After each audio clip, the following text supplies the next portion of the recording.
Section 21 no-fault evictions. You might have seen it in the news. I guess the way it's being covered is fairly lightly, but this is huge changes to the way that your tenancy agreements work with your tenants. It fundamentally hands on a lot of the rights that you now have onto your tenant and gives them a right of tenure to your property.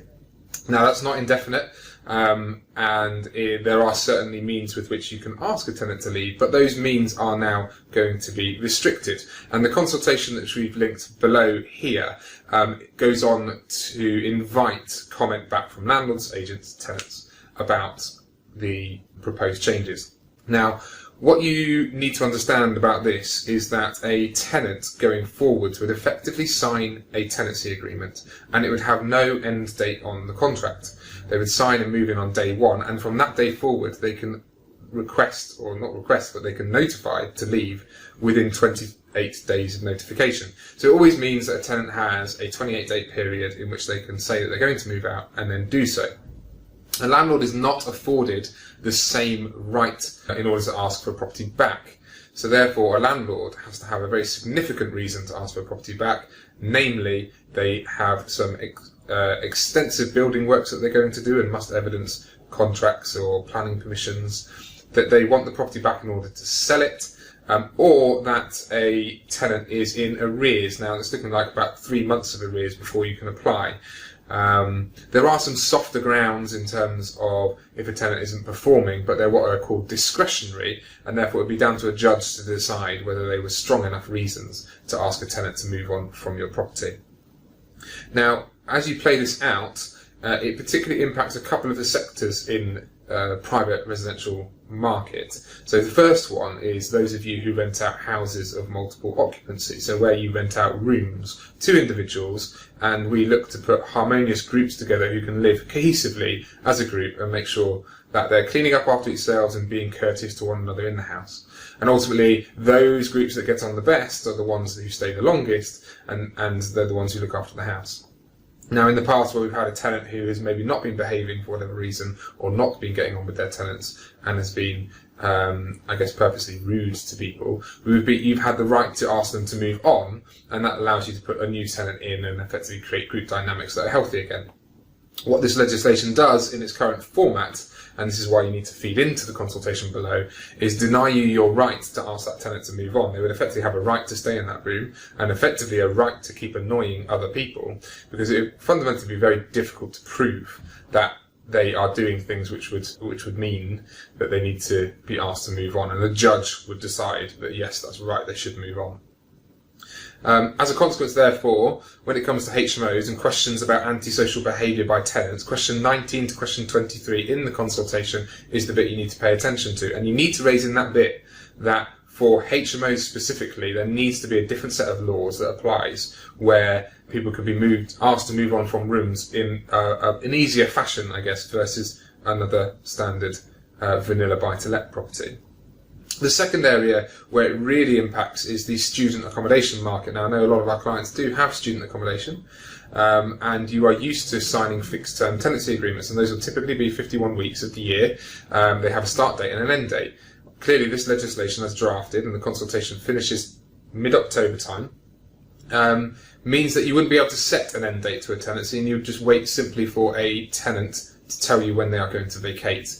Now, fundamentally, because you don't know when they're going to move out, it means that we can't re-advertise a property because we don't know when it is actually going to become available, and therefore you can't sign a new contract for a new academic year. And fundamentally, the shift in the market will mean that instead of having an advertising period in which we agree contracts up front with tenants 9 months in advance in some occasions, we would have to wait until current tenants say they're going to move out, take their 28-day notice, and then advertise the property at that point. Now, the feedback again that needs to go into the consultation, question 30, is that student tenants aren't around in the summer to be looking at property. They've gone home during that period. It doesn't suit student tenants to have to look for property in the summer. It suits them absolutely to look for it during the November, December, January, February, March period when they do look for property. And then they have the peace of mind of signing a contract and knowing that they will have a house to stay in the next academic year. The legislation as drafted is giving them the freedom to move out when they want, but the knock-on impact of that is that it's making it difficult for them to arrange accommodation for them to move in when they want.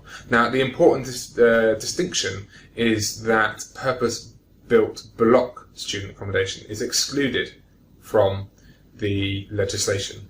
And ideally what I'd like to see is that student accommodation contracts in private rented houses are also excluded from this change of the law because of the uniqueness of the way that they rent property, and actually to keep the rented rooms in the house market on a similar playing field as the student purpose-built accommodation.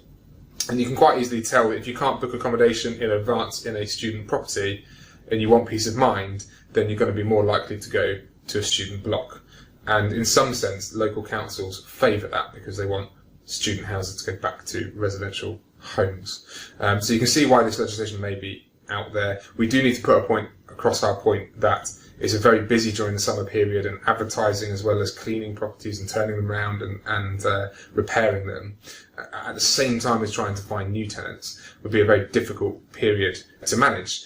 And as a consequence, it makes a lot of sense that the advertising period is a different time of the year to the move-in and move-out period. So please do feed those comments back into the consultation. If you're not a student landlord, or you're not a HMO landlord, and you're one of our landlords who has single let property, who are let out to a family or let out to a couple or an individual, then it's still relevant to you to fill in this consultation. It's still some of your rights being removed in order to ask difficult tenants to move on. Quite simply, the Section 21 legislation doesn't mean you don't have to give any reason why you're asking someone to move on. You could have a difficult tenant for lots of reasons, but you don't have to prove to a judge why it is you want them out. And that's an important tool in our management armoury, and to remind them that actually it is in the landlord's gift to ask them to leave, and they would have to.